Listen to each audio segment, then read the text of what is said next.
ইসলামী আন্দোলন বাংলাদেশের সিনিয়র নায়েবে আমির শাইখ সরমনের মুফতি সৈয়দ মোহাম্মদ ফজলুল করিম বলেছেন, কওমি মাদ্রাসার স্বাতন্ত্র্যতা ঠিক থাকবে এ বিষয়ে সবাই একমত। কওমি মাদ্রাসার স্বীকৃতির জন্য শাইখুল হাদিস আল্লামা আজিজুল হকের রহমতুল্লাহ আলাইহি আন্দোলনে আমার বাবা সৈয়দ মোহাম্মদ ফজলুল করিম পীর সাহেব চরমনায় রহমতুল্লাহ আলাইহি হাসপাতাল থেকে রাজপথে শরিক হয়েছিলেন।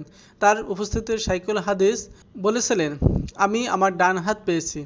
বৈষম্য নিরসনে কওমি সনদের যথাযথ মূল্যায়ন ও বাস্তবায়নের দাবিতে জাতীয় উলামা মাশায়েখ আম্মা পরিষদের আয়োজনে বৃহস্পতিবার সকাল থেকে রাজধানীর ডিপ্লোমা ইঞ্জিনিয়ারিং ইনস্টিটিউশনে কাকরাইলে জাতীয় সেমিনার 2024-এ প্রধান অতিথির আলোচনায় তিনি একথা বলেন। মুফতি সৈয়দ মোহাম্মদ ফজলুল করিম শাইখ চরমনায় বলেন, আমরা কওমি মাদ্রাসার স্বাতন্ত্র্যতা বজায় রেখে যথাযথভাবে স্বীকৃতি ও অধিকার চাই। একজন কওমি মাদ্রাসার ছাত্রকে বিসিএসের অংশগ্রহণের সুযোগ না দেওয়া চরম বৈষম্য। একজন কওমি ছাত্র বিসিএসের অংশ নিয়ে উত্তীর্ণ না হলে আপত্তি নেই, কিন্তু তাকে কেন বিসিএসে অংশ নিতে দেওয়া হবে না? তিনি বলেন, দেশের সাধারণ শিক্ষার ক্ষেত্রে নৈতিকতার শিক্ষা দেওয়া হয় না।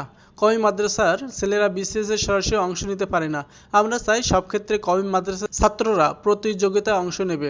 জাতীয় উলামা মাশায়েখ আম্মা পরিষদ সভাপতি আল্লামা নুরুল হুদা ফয়েজীর সভাপতিত্বে অনুষ্ঠিত সেমিনারে আলোচনা করেন শেখ জাকারিয়া ইসলামী রিসার্চ ইনস্টিটিউটের মহাপরিচালক মুফতি মিজানুর রহমান সাঈদ, বাংলাদেশ খেলাফত আন্দোলনের মহাসচিব মাওলানা হাবিবুল্লাহ মিয়াজি, মাওলানা আব্দুল আওয়াল নারায়ণগঞ্জ, মাওলানা মুশতাকুন নবী, মাওলানা হাসান জামিল, মাওলানা আহমদ আলী কাসেমি, মাওলানা গাজী ইয়াকুব ও হাফেজ মাওলানা হামজা শহীদুল ইসলাম, মুফতি হেমায়েতুল্লাহ প্রমুখ। জাতীয় উলামা মাশায়েখ আম্মা পরিষদ সেক্রেটারি জেনারেল মুফতি রেজাউল করিম আবরার ও joint secretary Shamsuddoha Ashrafi seminar পরিচালনা করেন।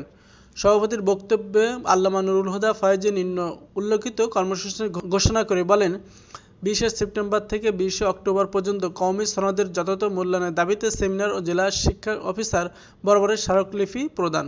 অক্টোবর মাসের শেষের দিকে একই দাবিতে ঢাকায় মহাসমাবেশ।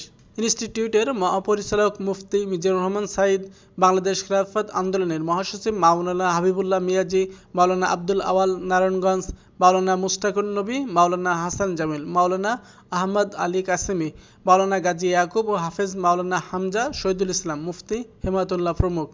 জাতীয় উলামা মাশায়েখ আম্মা পরিষদ সেক্রেটারি জেনারেল মুফতি রেজাউল করিম আবরার ও joint secretary Shamsuddoha Ashrafi seminar পরিচালনা করেন।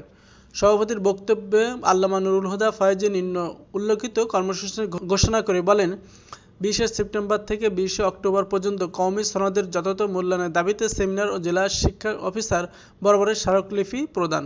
অক্টোবর মাসের শেষের দিকে একই দাবিতে ঢাকায় মহাসমাবেশ।